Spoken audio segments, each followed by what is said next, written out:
सृष्टि और संहार के अनंत नृत्य में जब अराजकता देवत्व को ललकारती है, एक अद्भुत शक्ति जागृत होती है। देवी दुर्गा के जन्म को समझने के लिए हमें ये जानना होगा कि वो क्यों प्रकट हुई। बहुत समय पहले जब असुरों के हृदय महत्वाकांक्षा से भर गए थे, दो भाई रंभ और करंभ ब्रह्मर्षि कश्यप की महान वंश परंपरा से उत्पन्न हुए।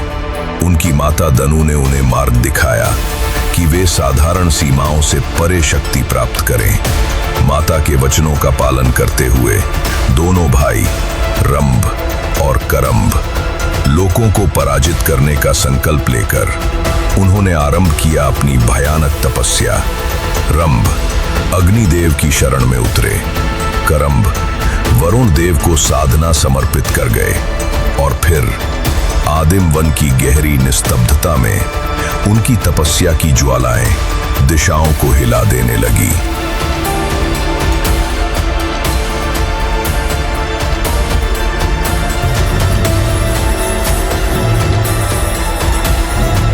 कुछ समय पश्चात स्वर्गलोक में देवेंद्र अप्सराओं के नृत्य गान में मग्न थे। तभी नारद मुनि वहां प्रकट हुए।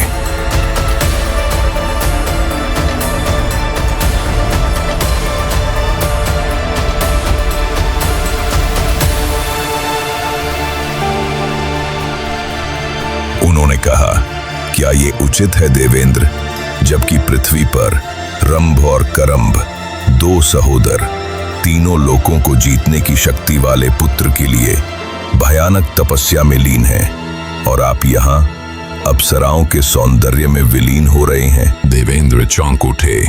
उन्होंने पूछा, मुनिवर, क्या ये सत्य है?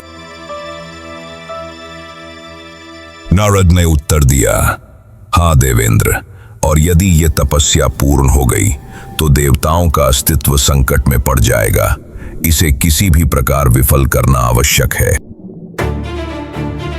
तभी देवेंद्र के मन में एक क्रूर विचार जन्मा, यदि मैं उन दोनों में से एक को समाप्त कर दूं तो दूसरे की तपस्या स्वयं ही भंग हो जाएगी। ये सोचकर उन्होंने मगर का रूप धारण किया और जल में तपस्या कर रहे करंभ को निर्मम रूप से मार डाला।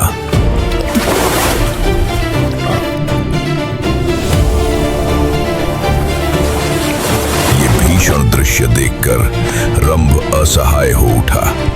वो कुछ नहीं कर सका, केवल संकल्प किया कि वो अपना शीश अग्निदेव को समर्पित करेगा। उस हृदय विदारक क्षण को भांपकर स्वयं अग्निदेव वहां प्रकट हुए। अग्निदेव रंभ से बोले, वृतिष्ठ, जो भी वरदान तुम्हें चाहिए मांगो। तब रंभ ने विनम्रता से शीश झुकाया और करुण स्वर में प्रार्थना की, स्वामी, मुझे एक ऐसा पुत्र प्रदान करें जो अति बलशाली हो और तीनों लोगों को जीतने की सामर्थ्य रखता हो। भक्ति और समर्पण से भरी उस याचना को सुनकर अग्निदेव प्रसन्न हुए। उन्होंने अपना वरदान दिया और आशीर्वचन देकर क्षण भर में अदृश्य हो गए।